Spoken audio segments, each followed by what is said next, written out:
Anyway, welcome back, guys. Been a minute. Here's my boy, the M-Dog. How you been, man? Haven't seen you in a minute. Yeah, we haven't done this in a while. There's been a lot of crazy shit, good stuff with the guys. Yeah, Benson's had a big win. Doing some traveling for sure. Yeah, we've been it's keeping busy. I don't know, Jim's kind of all year round. Yeah. I saw you been branching out some other podcasts. You were on the Sam Tripoli one and the Sugar Sean. What's his name? Yeah, Timbo and Sean. Oh, shit. Oh, yeah. Oh, yeah. No, Timbo and Sean. I'm being dumb. Yeah, but, go ahead, Rob. Sam's is like an off podcast with Sam or whatever. That was like how'd it go? How the reviews? Like spiritual one that he does or something like that. It was cool. It was a lot of positive feedback. It was awesome. He has like behind his paywall. I thought he would just put it out there, but it was cool. It was cool to have like serious conversations about stuff on like a bigger platform, and like he said he was gonna put on the top 100, like whatever, and like wants to do another one with the tinfoil hat with Eddie Bravo and those guys out in LA. And that'd be cool to talk about like these crazy serious concepts on a legit platform where people can listen and respond, and it's crazy. It needs to be talked on more, but yeah, there's been a lot of cool shit with the gym, and the team's been killing it, man. Yeah, like you said, Benson had a big win. That was his last fight in the contract with Bellator. Yeah, it was crazy. I was at that one, bro. Dominant performance. He's a super tough fucking Russian kid. Khabib was in the corner. Yeah, nuts. Yeah, we snuck down front row. This is a true story.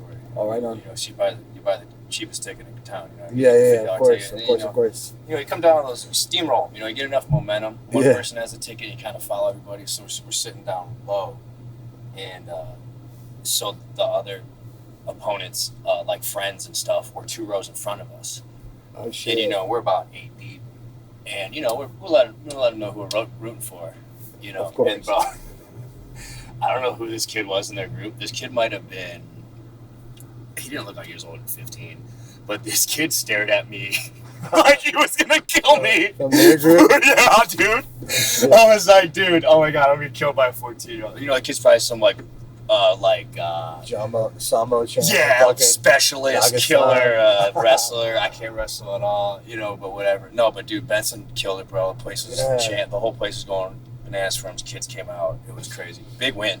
That guy is very good as well. Fuck yeah, I got huge win. A good test. It's crazy when Ben's like risen to the occasion against like big names, and it was like dude, it was wild. Guys like Masvidal and fucking, you know, Brendan Thatch or whatever, like at 170, you know, big frame guys. Mm-hmm. But that was awesome. The Henry, you know, Cross also whooped ass that night as well. Yep. You know, another victory under his notch. They gotta give him a fucking title shot. He's been fighting a lot of contenders over there. He's very active. Forever, dude, for a long time. Very active in that promotion, for sure. He's fought the who's who of their fucking roster, you know what I mean? Yeah. And then Kyler just had an excellent performance over the UFC. Yeah, like, just whipped that guy's ass all over the place. He looked great. All over the place. Like, and that guy was a durable opponent, so I think, dude, it takes 2 to dance. Like, he allowed Kyler to perform.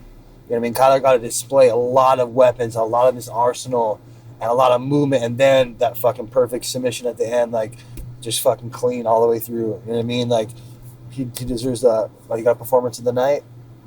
He had to get something. He got something. He had to get sub. Oh, it was sub night. Oh, I think it was. I mean, there was crazy fights that card. It was stacked, and all the fights lived up to the fucking expectation. It was awesome. Everyone got fucked up that night. A lot of guys got fucked up. Bobby Green, but fuck, sick, dude. Bobby's probably one of my I love. He's like probably got the best style, I think, as far as fist fighting goes. You know what I mean? I like how he just fucking slings straight shots down the middle. He stands on the line, hands down, and it's cool. It makes it fucking exciting. You know what I mean? Every time he's on the card, I'm like, I'm putting my schedule around fights. Fuck. I don't care where it is, or I mean, well, now he's gonna, you know, he's doing very well for himself. He's gonna be really high up there. He's also stepping in for Dariush. Beneil Dariush actually got injured. Fuck, he's taking he's replacing him. Wow. So that's a huge. And that's awesome. I awesome. think they're saying it's on 8 days. Wow, that's crazy. Because that kid, he just beats no slouch. That kid was super aggressive, another tough fucking. That was awesome. But out of everyone on the card that got fucked up that night, bro, Brunson got it the worst. Jared Brunson got hit the worst by far. Like they didn't show on the screens how fucked up he really was. And he didn't get up off the mat for like at least 5 minutes. Like I'm telling you, I'm pretty sure he was concussed. He looked concussed before Jared even like ricocheted his head off the canvas. You know what I mean? Like he was shooting super slow, moving all slow and awkward. Even the end of round 1 and then going into round 2. Yeah, almost like his equilibrium was off. I've been to a lot of fights live. You know, I got to say close to 1,000, if not more. And he looked concussed. You know what I mean? It was a trip. And then, man, Jared's so dense and powerful. And that get him taken down and slam those elbows and those shots. Like, the dude was out. I mean, I saw the towel come up as the ref was going to stop it. But I caught the towel. And when was the last time the towel was thrown in? You know, rarely happens. Especially in like number one contender fights, you know what I mean? Like when was the last time that happened? That's the elite of the elite. It is. Sure. It's a Jared cemented his rightful place as a challenge the throne. I mean, for sure, it's awesome. He looked good, like just like visually looking at him. Man, he looked strong, dude. Shape. Like I was like, man, this dude is showing up. His mind was so sharp and solid. Like the whole fight camp, even like. It was just awesome. It's always been. His mind has been strong since like piggybacking off his last fight. You know, that last one with Gastelum was huge. And I think he got to learn a lot of himself out there too, because Gastelum was another durable opponent that allowed Jared to display it and fought 5 rounds. And Jared really got to test his mettle in there, you know. And the elevations he's made since then are incredible. And, you know, you got to display it, you know, showcase a little bit of that against Brunson, like that, the defense and stuff. Now we've seen that, you know, even if Jared does get taken down, he wasn't down more than 30 seconds, and he's good at scrambling back up, which costs the opponent energy. That's why I kept saying in the corner, you know, that's all he's got. He showed you everything he has. That's all he has. And Bisbee was kind of like, oh, I don't know. I think it's bad advice from his corner. I don't know what he's saying that because, you know, if obviously if your opponent's doing that. Well, I know I meant exactly that. I meant what I said. You know what I mean? Like, I know my athlete. I know my fighter. I know Jared. I see what kind of conditioning. I know how explosive he is. At no point ever was Jared in any danger. Jared and none of us were concerned. We knew that Jared was going to explode, get back up to his feet. And every time he did, Brunson was a worse version of himself every time. And when you see that happen over and over quickly, you know that, dude, this guy's in quicksand. Jared is fucking unfazed. It's only a time before this guy gets slept. You know what I mean? So, of course, 1,000% meant exactly what I said. You know? And so, that's all right. And he did exactly fucking what, I mean, it was awesome. It was beautiful. It was perfect. And now Jared gets to step up for the biggest fight in the division, you know, the biggest fight in the UFC, you know, fighting Izzy, taking on that gold. And I mean, but let's be real, I think Izzy also saw it coming. He did. Oh, absolutely. No, it's been a cool little story that these two have like written to get to this point. You know what I mean? I gotta be there ringside when they first met, actually at the Masvidal and Nate Diaz fight in New York. And Jared was a fill-in, or what was going on? What were you guys doing out there? Or someone was make sure everybody made weight. Yeah, in case he wasn't on the card, right? Right. Yeah, but he went out there to make weight just to show that, hey, here I am, I'm ready in case you guys need a guy to jump in. Okay. And then Izzy was sitting right in front of him, and they turned him at. And I remember they shook hands for like a solid minute, and there's like an exchange, and you know. Yeah. And it was cool. It was cool to see. I have a little video of it. You know, I sent Jared, and it was cool. It was a recognition of talent. You know what I mean? Oh, yeah. And it was cool from Izzy's perspective, too. He's a true... Yeah, really cool. And Izzy just said, hey, I think you're the dark horse of the division. And Izzy's an intelligent fighter. He is. He's obviously an incredibly physically gifted athlete, but he's a brilliant IQ, fight IQ, and as far as just human movement. And he knows what he has on the plate with Jared. And the cool thing is Jared's only shown so much. You know what I mean? He's only, again, this last fight, we've shown a little bit more wrestling, but yeah, Jared Canonier's only shown 50% of what he can do in there still. So that's an exciting thing. And man, you know what I mean? Yeah. And so I think he poses the first real physical, as well as, which means athletic, you know, and also has mental know. Fuck that guy. That guy's driven by twice. Holy Fuck that shit. guy. Oh shit. Sorry, You know what I this mean, guy though? keeps coming by. No, I know what you mean. Like this guy, like fuck. As far as the Jared and his opponent goes, he's the first physical and mental threat to the throne. You know, because he's walked the earth at over 300 pounds. Yeah, for sure. You can't lift. What do you lift weights for that? You can't train your body, your tendons, your bones. Yeah, he has the same. Competed at a heavyweight, like for real heavyweight, not light heavyweight, but he was a heavyweight and a light heavyweight. Yeah, for real competitor. Yeah, thrashing guys down. Right. So he has bone density, and he's quick on his feet, and his bones are strong and dense. And he feels good. I think like in the body now. You know, like he kind of. Yeah. He's used to it. He's got the 5 rounds under his belt. He's got it. And then the camps he does. I mean, a minute for minute. I tell him he's like the Tiger Woods of MMA. Yeah. Just because there's always these stories of Tiger Woods. It's like, getting up at 3:30 in the morning, doing this whole stretch routine, getting ready, doing all the extra stuff. You know, it's like, and that's how the elite levels are. Larry Bird, they say, used to do that stuff. Like all sorts of people. You know, I mean, they do Jared all the little extra. I mean, every time I'm in there, he's in there. He's there the most out of anyone in the gym. Easily. The most work. It's nuts. And like, or not easily. He doesn't take any like supplements and all that shit too. It's all just like organic, healthy food and lifestyle. It's fucking pretty cool. Like, it's awesome. It's incredible. He's like a true student of the game too. You know what I mean? He's a true student of martial arts, and he walks the walk. Yeah. And he does the work, and he's designed everything. He's not the media guy. Yeah, he's not the nut riding guy. He's not. He's not making a YouTube channel. I guarantee you that. Yeah. You know, he's just handling his business. Yeah. Take care of his family, and then handle his business again. And that's it. Yeah. He's a fighter's fighter. You know what I mean? He's a true athlete, a true student. And fucking, it's awesome. It's time to shake up that division and start his title run. You know, and have a little era of his own. You know, start that fucking. You know, we're touching. Let's kind of switch gears a little bit. Did you get a chance to watch the Whitaker fight with Izzy? What did you guys, were you guys busy? We all watched backstage. Yeah, we were in the green room. You're busy as hell after it's probably a whole. Yeah, we were all back there watching in the green room. They had a bit on the screen up there, so it was cool. What's your 2 cents on? I thought Whitaker looked really good. But I mean, just Whitaker looked as good. Best, he looked as good as he looked as good as he could have.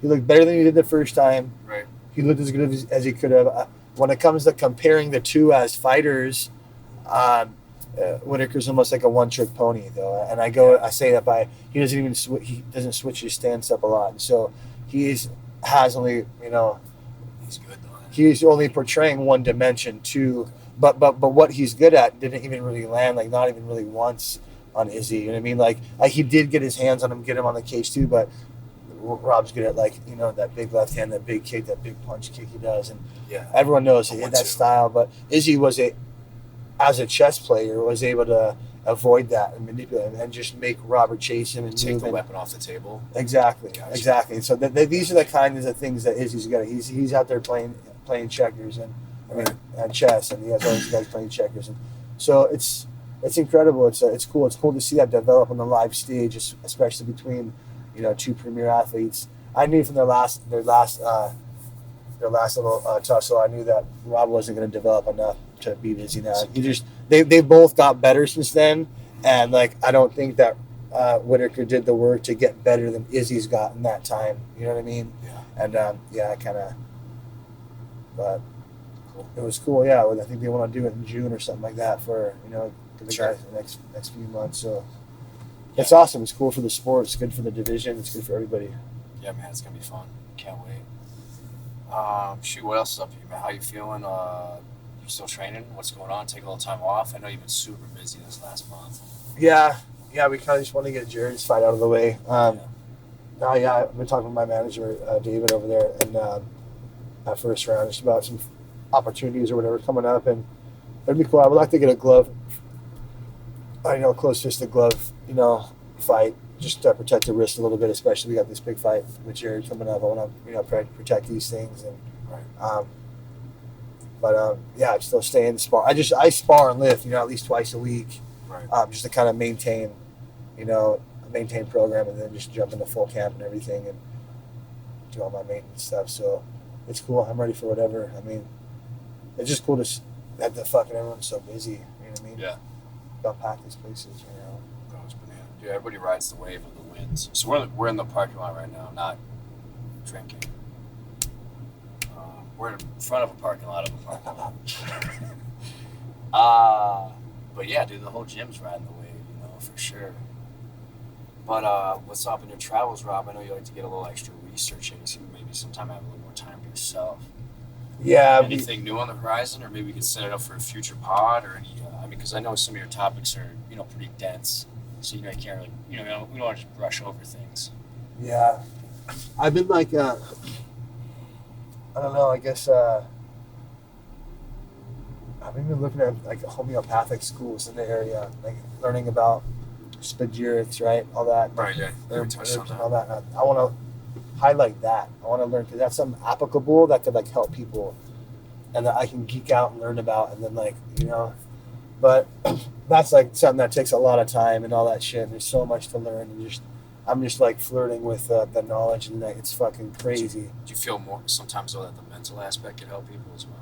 For sure. Well, it's understanding the human being for what we are, and then we go from there. Then we understand what this planet is, and then what a herb and a plant is, and how they consist of a mind, a body, spirit, just like we do. And then with that perception, knowing that, okay, well, there's ways to process this physical body and separate the mind, body, spirit, and then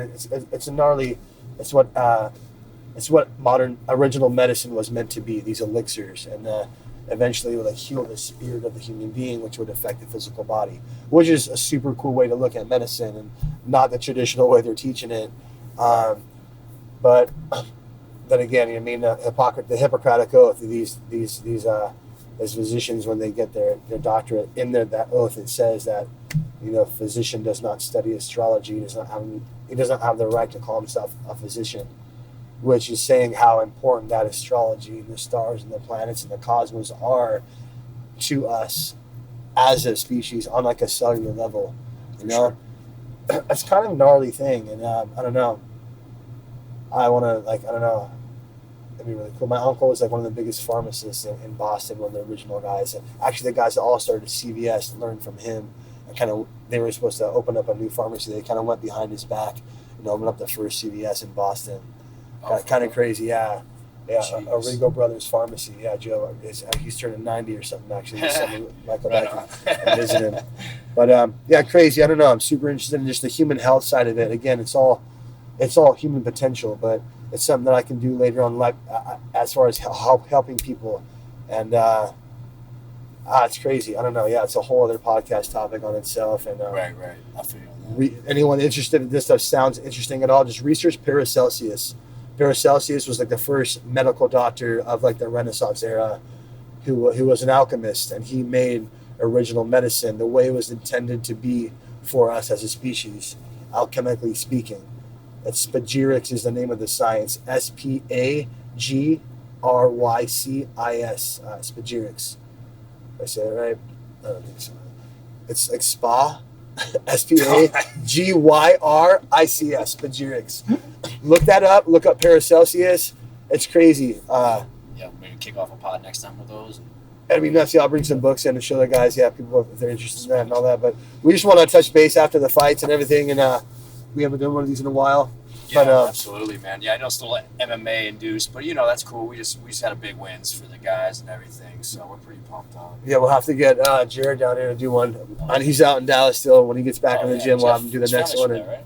Yeah, he's from out there. It was cool. It was the first time he got to perform live in front of all his family and everything. So I hope everybody got to go. And you can feel the energy. You know what I mean? It was rad. Him just walking out. And fuck, I knew it, dude. Even at the weigh-ins, you can tell like the way Brunson was just carrying himself. I just knew, dude, he doesn't believe he can beat Jared. Right. And Jared really doesn't believe that he can beat him. Jared really believes, and he really believed it out there, and that's what set him apart. You know, that's what makes Jared so dangerous. No one's gonna beat Jared in his mind. You know, and that's what makes him so fucking dangerous. All right, cool, man. I think we'll wrap it up. I think Robbie could just give an apology for making an additional YouTube channel out of nowhere for some fucking reason. What were you doing? Oh, I deleted it. I think I did. I'm pretty sure. I don't even want to check because my blood pressure goes crazy. Bro, I'm like, I go on these fucking. I have a lot on my plate at times, so I forget about it sometimes. And then I put one video on there. Fuck, I gotta just look it up. I send in ours, guys, though. Try and follow and subscribe to the channel on there if you can. It helps us huge. The subscribe goes a long way. It really does. For real. Hey, I'll tell you what, though. Our 37 subscribers can take out 1 million.